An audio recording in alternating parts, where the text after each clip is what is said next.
Dasar hukum dari perancah ini adalah Undang-Undang RI Nomor 1 Tahun 1970 tentang Keselamatan Kerja. Pada pasal 4 disebutkan syarat K3 harus dipenuhi dalam tahap perencanaan, pengangkutan, pemasangan, pembongkaran, dan pemeliharaan, serta harus dilakukan pengujian dan pengesahan untuk menjamin keselamatan material, keselamatan tenaga kerja, dan juga keselamatan umum. Dasar hukum yang kedua adalah Permenaker Nomor 1 Tahun 1980 tentang K3 Konstruksi Bangunan. Pada bab 3 mengatur tentang perancah pada pasal 12 sampai dengan pasal 23. Di bab keempat mengatur tentang tangga pada pasal 25 sampai dengan 27. Dan di bab 15 mengatur tentang peralatan penyelamatan dan perlindungan diri, yaitu di pasal 99. Dasar hukum yang ketiga adalah Permenaker Nomor 9 Tahun 2016, yaitu tentang K3 bekerja pada ketinggian. Pada bab 3, pasal 3, bekerja pada ketinggian wajib memenuhi persyaratan K3 dalam perencanaan, prosedur kerja, teknik bekerja aman, alat pelindung diri, perangkat pelindung jatuh, angkur, dan juga tenaga kerja. Di dalam Permenaker Nomor 1 Tahun 1980 dijelaskan tentang definisi perancah, yaitu bangunan pelataran atau platform yang dibuat untuk sementara dan digunakan sebagai penyangga tenaga kerja, bahan-bahan, serta alat-alat pada setiap pekerjaan konstruksi, termasuk pekerjaan pemeliharaan dan pembongkaran. Dalam rancang bangun perancah atau scaffolding, ada beberapa acuan yang harus kita pegang teguh. Yang pertama, tentang stabilitas atau daya dukung tanah maupun landasan. Yang kedua, tentang kekuatan, yaitu perhitungan tentang beban berat, beban sedang, atau beban ringan. Yang ketiga, kekokohan, yaitu penguat pada struktur permanen atau konstruksi. Dan yang terakhir, yang menjadi acuan dalam rancang bangun perancah adalah tentang keamanan atau keselamatan.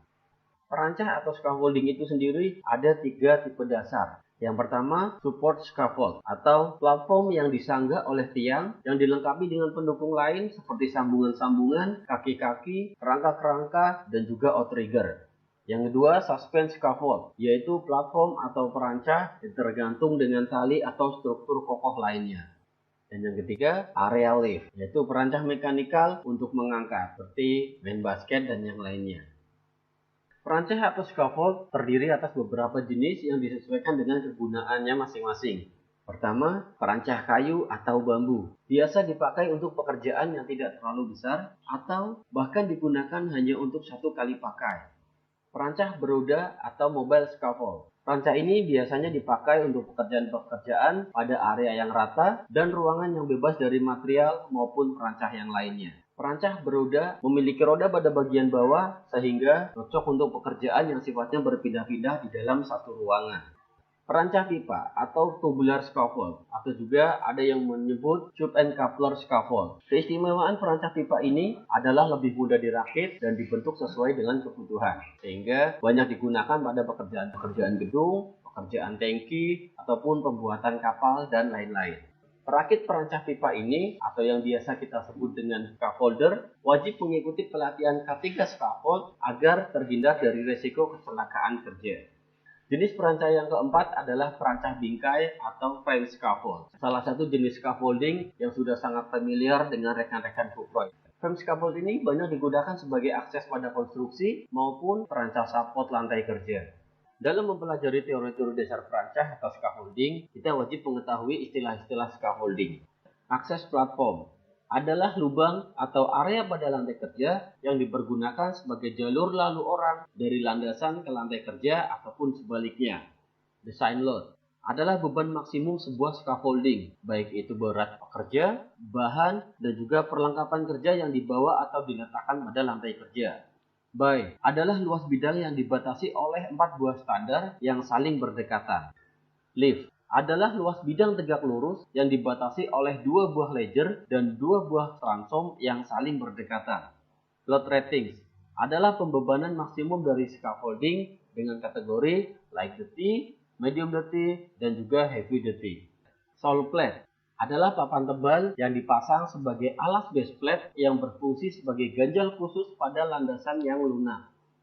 Base plate adalah plat landasan sebagai dukungan standar, dan ada base plate yang dilengkapi dengan setelan, biasa kita sebut dengan adjustable base plate. Standar adalah pipa tegak lurus pada perancah yang meneruskan berat beban terhadap lantai atau landasan. Transom, pipa melintang pada perancah yang terikat pada bagian dalam standar di atas ledger. Ledger, pipa membujur pada perancah yang terikat rata pada bagian dalam standar. Brace atau biasa kita sebut dengan bracing adalah pipa menyilang yang terikat pada bagian luar standar atau transom atau ledger untuk mengukuhkan perancah. Footlock, pipa yang terpasang seperti transom yang berfungsi sebagai penopang papan atau platform. Guardrail adalah pipa pengaman yang dipasang dengan tinggi 90 sampai 110 cm pada area tepi lantai kerja atau platform. Midrail adalah pipa yang terpasang antara two-board dan guardrail yang berfungsi untuk menjaga pekerja agar tidak jatuh saat berada di bawah guardrail. Puncheon adalah pipa yang berfungsi untuk menahan ikatan pada bagian samping. Platform adalah lantai kerja dari papan ataupun aluminium sebagai tempat pijakan para pekerja dalam melaksanakan tugasnya. Two-board adalah papan yang dipasang secara vertikal mengelilingi lantai kerja pada area tepi sebagai pengaman material jatuh. Tie atau tees adalah bagian perancah di bagian atas maupun tengah yang berfungsi sebagai angkur pada struktur yang lebih kokoh. Dan yang terakhir ada outrigger, adalah pipa penumpu yang dipasang pada bagian terluar scaffolding yang berfungsi sebagai perkuatan dan penopang scaffolding. Selanjutnya, kita ke bagian-bagian perancah atau scaffolding. Namun, sebelum kita lanjut ke bagian-bagian perancah, sebaiknya rekan Kuproy klik dulu tombol like dan juga tombol subscribe-nya untuk mendukung terus channel YouTube. Baik rekan Kuproy, bagian-bagian perancah yang pertama akan kita bahas adalah perancah tube and coupler. Yang pertama, sole plate sebagai landasan, kemudian ada base plate. Lanjut dengan pemasangan pipa vertikal atau yang kita sebut dengan standar. Kemudian setelah standar ada ledger atau pipa membujur yang terpasang pada bagian standar. Di atas ledger ada transom atau pipa melintang. Setelah itu ada brace atau bracing yang terpasang pada sisi luar standar. Ada pula longitudinal brace. Kemudian ada footlock sebagai penopang platform. Di atas footlock ada platform atau lantai kerja. Setelah itu ada puncheon sebagai pengunci sisi samping. Kemudian ada midrail. Di atas midrail terpasang guardrail. Dan sebagai pengaman sisi samping pada platform adalah two-board atau papan yang dipasang secara vertikal. Dan yang terakhir ada tangga sebagai akses pekerja. Rigid atau fixed clamp atau yang biasa kita sebut dengan klem mati dipasang pada titik pertemuan pipa yang membentuk sudut 90 derajat. Sedangkan pada pertemuan pipa yang membentuk sudut di luar 90 derajat digunakan swivel clamp atau yang biasa kita sebut dengan klem hidup yang bisa memutar 360 derajat. Kemudian ada istilah lift. Lift adalah luas bidang tegak lurus yang dibatasi oleh dua ledger dan dua buah transom yang saling berdekatan. Dan pada contoh ini kita ada 3 lift atau 3 luas bidang tegak lurus. Kemudian ada bay, yaitu luas bidang mendatar yang dibatasi oleh 4 buah standar yang saling berdekatan. Pada contoh ini juga terdiri dari 3 bay. Bagian-bagian pada mobile scaffold yang kebetulan pada contoh kali ini YR Kuproy pilihkan mobile scaffold yang menggunakan frame scaffold. Jadi ada dua bagian yang langsung kita rangkum. Ada locking caster atau roda dengan pengunci.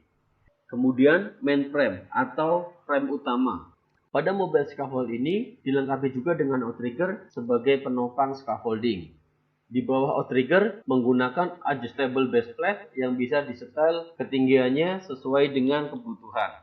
Setelah itu ada brace atau bracing horizontal frame, lalu ada joint pin sebagai penyambung antar main frame, kemudian ada platform yang juga dilengkapi dengan kupingan sebagai pengait pada main frame, two-board sebagai pengaman area tepi. Pada bagian atas dipasang ladder frame ukuran 0,9 yang difungsikan sebagai midrail dan juga guardrail.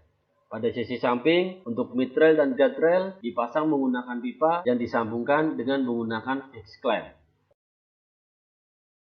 Kemudian kita ke scaffolder atau tenaga kerja yang memasang maupun membongkar scaffolding. Pada Permenaker nomor 9 tahun 2016 tentang K3 bekerja di ketinggian, pada bab 6 pasal 31 sampai pasal 38 dijelaskan di situ scaffolder diharuskan tenaga kerja yang berkompeten yang sudah mengikuti pelatihan, tersertifikasi dan dibuktikan dengan lisensi yang dikeluarkan oleh Direktur Jenderal. Dan yang terakhir, apa saja alat perlindungan diri yang wajib dipakai oleh scaffolder? Yang pertama adalah helm, kemudian ada kacamata, ada sarung tangan, kemudian rompi yang diwajibkan dengan warna terang, ataupun menggunakan wearfak yang berwarna terang dan juga dilengkapi dengan reflektor. Sepatu safety, yang tidak kalah penting untuk seorang scaffolder adalah sabuk peralatan yang biasanya berisi kunci, meteran, dan juga water pass. Dan yang paling penting, setiap scaffolder wajib menggunakan full body harness dengan 2 hook.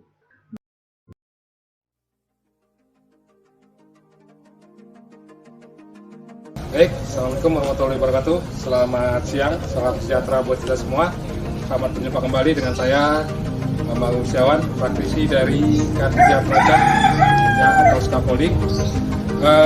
Untuk saat ini saya akan menjelaskan bagaimana prosedur atau tata cara inspeksi perancah baik scaffolding tubular, frame ataupun modular. Ya, sebagaimana prosedur yang sudah disampaikan tadi di kelas, seorang supervisi perancah sebelum melakukan inspeksi maka ada beberapa syarat yang harus dijalankan. Yang pertama, satu, seorang inspektor perancah atau supervisi perancah dalam melakukan inspeksi harus ada pegangan dalam hal ini wallpaper, yaitu adalah checklist atau list pemeriksaan perancah dari setiap tipe yang akan diperiksa atau diinspeksi. Ya, bisa gabungan ataupun bisa per setiap jenis dari model checklist pemeriksaan ini. Selain tadi checklist pemeriksaan, dalam pemeriksaan inspektor scaffolding juga harus mempersiapkan ya yang namanya skeptek dalam hal ini, yaitu tagging hijau, di mana tagging hijau ini adalah bukti bahwa scaffolding sudah diperiksa dan sudah dinyatakan aman dan akan siap untuk dipasang pengganti dari tagging merah menjadi tagging hijau.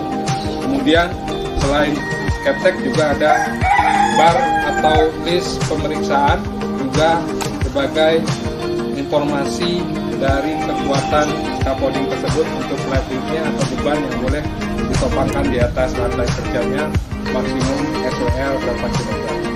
Oke, berikutnya seorang inspektor scaffolding atau supervisi perancah dalam melakukan pemeriksaan juga tidak terlepas dari syarat-syarat K3 atau norma-norma K3 yang akan dijalankan dalam hal ini, yaitu alat pelindung diri pribadi. Karena dalam pemeriksaan scaffolding pun tidak terlepas dari bahaya-bahaya yang akan muncul, baik dari sisi lingkungan ataupun dari struktur perancah yang akan diperiksa itu sendiri, ya. Sehingga maka perlu ada prosedur dalam hal ini, ya, pemeriksaan APD alat pelindung diri yang digunakan seorang supervisi perancah tetap sama seperti seorang scaffolder, yaitu pertama safety helm, safety shoes, kemudian sarung tangan, kacamata, dan juga baju kerja yang aman. Oke, kemudian seorang supervisi perancah juga tidak terlepas dari alat bantu saat pemeriksaan, yaitu seorang supervisi perancah juga membawa winch ratchet ya untuk memeriksakan kekuatan kekencangan dari klem-klem, kemudian water pass sebagai alat bantu ukur pelurusan ataupun kemiringan, dan juga meteran sebagai alat bantu untuk mengukur jarak dari satu pipa ke pipa yang lain ataupun jarak yang standar. Oke.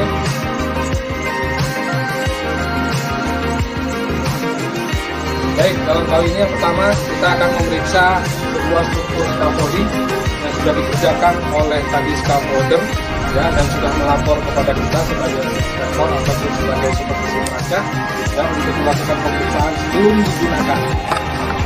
Sebagaimana yang sudah dijelaskan tadi di kelas ya, bahwa kegagalan perancah ada tumbang dan ada ambruk ya. Untuk mencegah tumbang ya, scaffolding adalah melihat dari ketinggian berbanding dengan lebar dari perancah. Untuk itu sebelum kita menaiki, kita melihat perbandingan antara lebar scaffolding ya berbanding dengan ketinggian dari lantai kerja. Nah, dalam hal ini kalau kita lihat di sini ketinggian scaffolding kita adalah 2 meter sampai dengan lantai kerja berbanding dengan lebar dari scaffolding. Seperti yang sudah dijelaskan tadi di kelas bahwa kapan scaffolding harus dikasih outrigger, dikasih angkur ataupun tis ke struktur permanen, atau menggunakan sling kawat baja sebagai pengikat. Nah, dari lihat struktur scaffolding ini di tubular ini, apakah wajib menggunakan ketiga unsur tadi itu, yaitu outrigger, angkur, ataupun sling guy? Apakah sudah memenuhi syarat atau belum?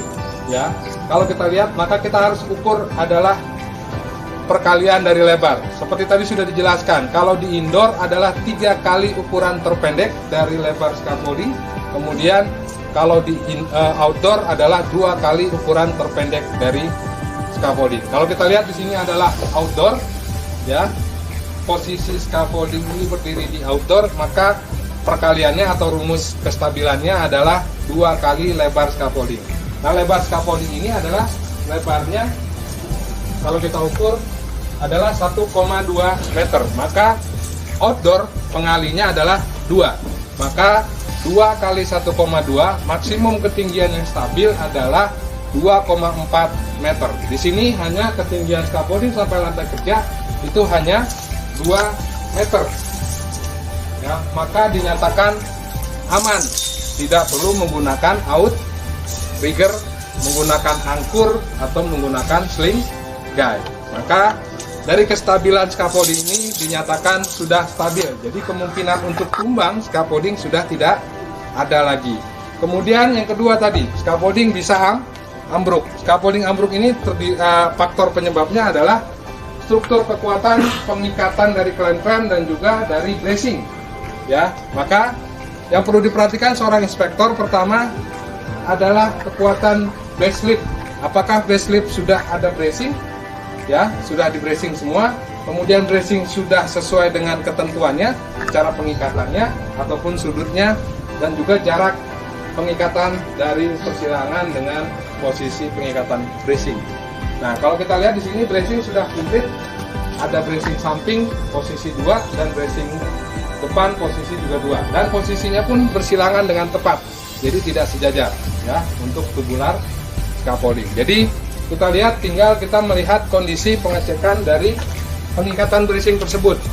Ya, misalnya kita lihat ambil satu, ini sudah flat, dan kita bisa tidak harus seluruhnya kita mengecek klemnya. Kita ambil sampel random, misalnya semua klem yang ada di base slip ada 20, maka bisa kita ambil 10%-nya maksimum. Apabila dari 20 klem terdapat 2 klem yang kendur, maka kita hentikan pemeriksaan agar supaya scaffolder kembali mengencangkan klem-klem yang di base slip dan seterusnya. Karena apa? Kondisi di bawah saja kita menemukan 10% klem yang masih kendur, maka kita jangan langsung naik, khawatir malah kita yang menjadi korban atau dari struktur scaffolding yang runtuh ini. Baik, langkah berikutnya seorang inspektor sebelum lebih lanjut menginspeksi, maka kita perhatikan adalah base slip atau landasan dari scaffolding, di mana scaffolding berdiri itu harus kita analisa kekuatan, apakah dia biasa ambles atau tidak karena beban baik dead load ataupun live load nanti. Di mana ya setiap standar teknisnya, setiap standar wajib menggunakan base plate. Kalau kita lihat di sini ada jumlah 4 standar, maka base plate di setiap standar terpasang. Ya, fungsi base plate adalah satu untuk mencegah slip atau mencegah bergesernya pipa vertikal atau standar ini dari struktur yang berdiri tegak. Ya. Kemudian kalau kita lihat di sini ada selain mencegah amblas adalah kewajiban untuk memasang soulboard. Soulboard ya, kapan soulboard itu wajib dipasang? Apabila scaffolding berdiri di landasan yang tidak stabil seperti pasir, tanah lunak ya, ataupun tanah. Nah, kalau kita lihat di sini scaffolding berdiri di atas konkrit atau di atas cor-coran, maka tidak perlu menggunakan soulboard. Baik, setelah kita pastikan tangga sudah terikat dan terpasang dengan benar sesuai dengan standar teknis, maka selanjutnya kita akan menaiki tangga untuk ya pemeriksaan kondisi di lift berikutnya ataupun di lantai kerja. Baik, tahapan berikutnya yaitu kita sudah sampai pada lantai kerja. Maka pemeriksaan yang harus kita perhatikan pada saat lantai kerja, pertama adalah pengikatan dari papan ataupun plank yang ada di lantai kerja, kemudian celah yang ada di lantai kerja, sebagaimana yang telah tadi disampaikan ya di kelas, bahwa celah lantai kerja yang diizinkan kalau menurut British adalah 1 cm, sedangkan menurut JIS adalah 2 cm. Kalau kita perhatikan di sini, celah lantai kerja aman ya, sudah rapat dan tidak kurang dari tidak lebih daripada 1 cm, sehingga saya pikir ini aman, benda pun sudah tidak jatuh. Kenapa tadi celah adalah disyaratkan tadi adalah agar supaya benda-benda tidak terjatuh. Kemudian yang kedua adalah apa? Dipasangnya pagar pengaman, karena sebagaimana syarat yang ada di Permen 1 tahun 80, ketinggian scaffolding lebih dari 2 meter maka wajib dipasang pagar pengaman. Nah, kalau lihat pagar pengaman dari menurut British, syarat lantai kerja yang pagar pengaman itu terdiri dari 3. Yang pertama adalah top rail, yang kedua mid rail, dan yang ketiga adalah two board. Nah, kalau kita lihat di sini sudah terpasang top rail, mid rail, dan two board. Tinggal standar ketentuan teknisnya ketinggian daripada top rail.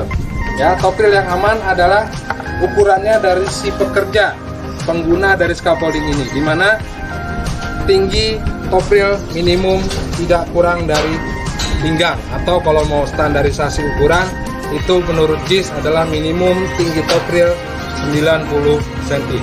Kalau kita lihat di sini, maka kita lakukan pengukuran ketinggian top rail sampai dengan lantai kerja. Ini ketinggiannya adalah 195 cm atau sampai dengan 100. Jadi saya pikir ini sudah aman dan sesuai dengan standar teknis. Ya, kemudian mid rail yaitu pertengahan atau setengah minimal dari top rail atau kurang lebih 50 cm atau 47 cm.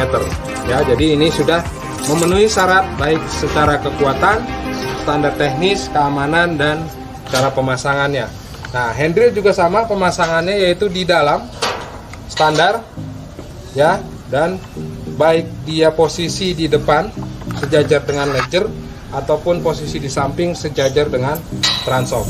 Pemasangannya juga sama, posisi yang sejajar dengan ledger ada di bawah dan posisi yang ada dengan sejajar dengan transom ada di atas. Oke, mungkin seperti itu. Kemudian sudah posisi handrail, maka kita perhatikan dari landasannya, yaitu lantai kerja, di mana lantai kerja inilah kunci dari keamanan dan kekuatan seorang yang bekerja nanti di scaffolding, di mana apabila ada pergeseran, ada pergerakan dari papan kerja, maka harus diikat ulang atau dikembalikan, ditambah pengikatannya. Ya, kemudian two board sendiri, ya kita lihat di sini sudah mengelilingi seluruh lantai kerja. Karena fungsi two board satu untuk apa? Benda tidak terjatuh atau kaki pekerja tidak terprosok.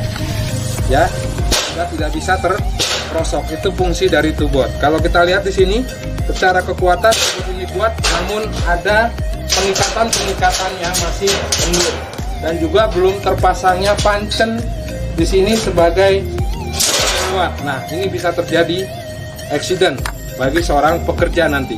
Karena apa? Belum terpasang pancen.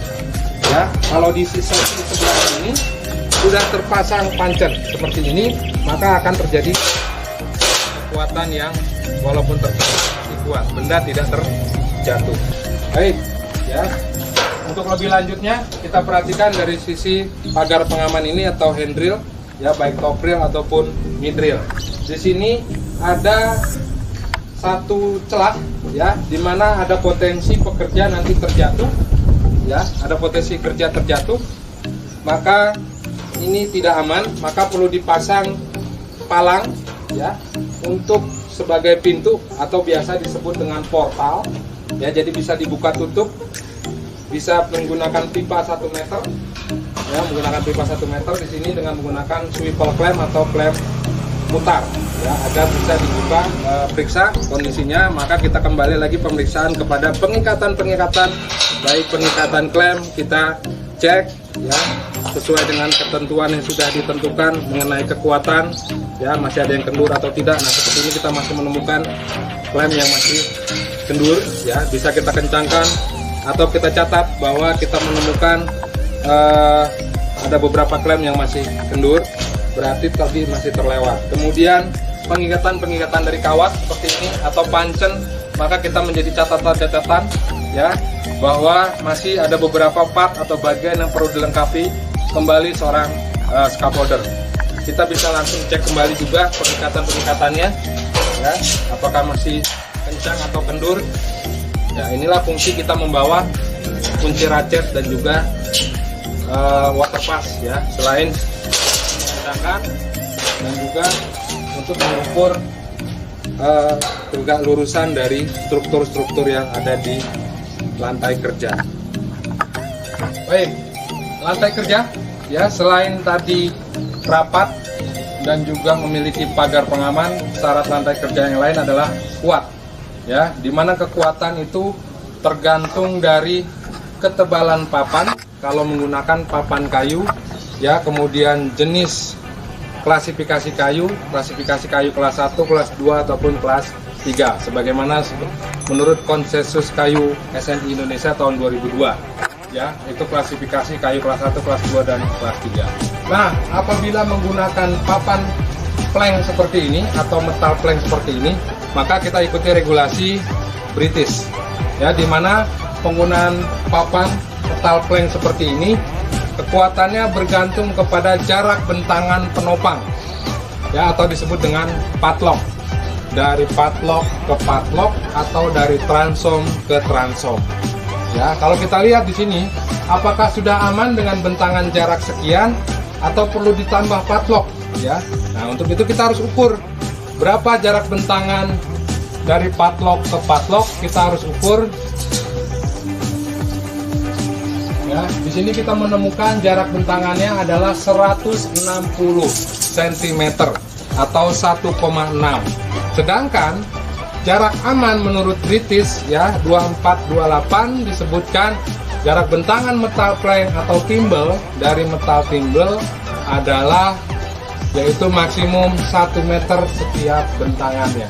Berarti ini sudah melebihi dari 1 meter, maka perlu ditambah yang namanya padlock penahan atau gelagar penahan di tengah ya, sebagai pengaman agar supaya papan ini tidak patah. Inilah yang disebut dengan padlock tambahan atau padlock penguat. Oke, setelah kita inspeksi secara visual dan juga teknik random atau pengecekan random sampel gitu ya, dari beberapa klem, dari visual check, dari visualisasi, dari pengetesan kita coba uji, kita coba tekan ya secara visual, maka kita lihat di sini banyak temuan-temuan. Nah, dari temuan-temuan itulah kita membuat catatan atau kita catat ulang terlebih dahulu apa temuan-temuan yang sangat membahayakan baik mayor ataupun minor ya. Kalaupun memang kondisinya temuannya mayor ya, maka kita tidak bisa kembali menggunakan atau perlu dirubah kembali, perlu disempurnakan kembali hal-hal yang tadi temuan-temuan mayor tadi. Misalnya apa temuan mayor tadi? Satu, kita menemukan ada bentangan papan yang terlalu jauh, itu termasuk temuan yang mayor sehingga perlu ditambahkan padlock sehingga kita bisa panggil scaffolder untuk menambahkan padlock. Kemudian apalagi pengikatan tubor yang belum sempurna, belum kencang ya, masih bergeser ya, itu perlu dikuatkan lagi. Kemudian masih mengenai stabilitas ya, kalau dari sisi bracing sudah terpasang dengan baik dan sudah komplit maka sudah bagus. Namun ada beberapa temuan yang perlu kita perbaiki dan perlu diikat, maka harus diikat ulang sebelum kita mengganti tag merah atau kita nyatakan scaffolding ini aman. Baik, setelah kita nyatakan tag hijau ya bahwa scaffolding ini aman, mungkin perlu kita tambahkan informasi kepada si pengguna scaffolding ini mengenai apa beban dan juga informasi-informasi lain baik pemeriksaan list pemeriksaan, jadwal pemeriksaan itu perlu dipasang terlebih dahulu juga di scaffolding atau di perancang ini. Karena sebagai informasi bagi si pengguna, informasi ini tujuannya untuk apa? Adalah informasi mengenai maksimum beban yang boleh dinaikkan ke atas, baik itu orang, peralatan, dan material.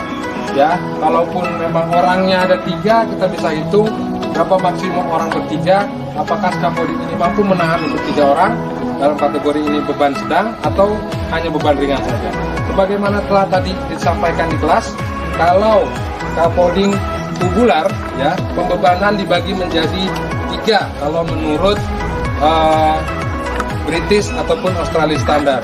Nah, dalam hal ini kita menggunakan teknik Australian Standard Australia 1576 tahun 92, di mana pembebanan dibagi menjadi 3, ada beban ringan, beban sedang, dan beban berat. Ya, perbedaan beban tadi, karakteristik beban tadi dibedakan oleh apa? Yaitu adalah jarak dari standar ke standar, seperti yang tadi sudah dilihatkan di tabel pembebanan. Ya, nah kalau kita lihat di sini, kategori perancang tubular ini masuk kategori beban apa? Ya, maka kita harus ukur. Ya, ukur jarak dari standar ke standar atau dari vertikal ke vertikal, di mana perbedaan antara transom dan ledger. Kita lihat, ya, tadi kalau beban ringan di ledger jarak dari tiang ke tiang adalah maksimum 3 meter dan transom 2,4 meter. Itu untuk beban ringan dengan maksimum 225 kg per bay. Nah, untuk beban sedang tadi sudah disampaikan, kalau beban sedang adalah maksimum di ledger jarak dari tiang ke tiang adalah 2,4 kali di transom 1,8.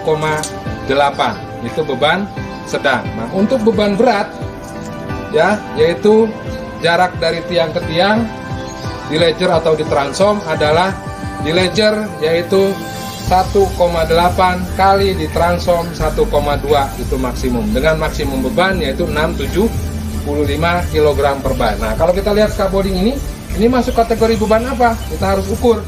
Ya, yang pertama adalah di transom. Ya, di transom bisa kita lihat di sini, bisa lihat ukur dari nut ini.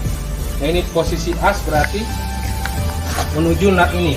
Nah, ini adalah 120 cm atau 1,2 meter. Maka transomnya masuk kategori beban berat. Nah, kalau kita lihat lagi di sini, jarak di transomnya adalah di ledgernya ini 1,6 meter. Ya, maka scaffolding ini masuk kategori beban berat. Maka boleh dibebankan di atas lantai kerja yaitu 675 kg. Itu sebagai beban hidup.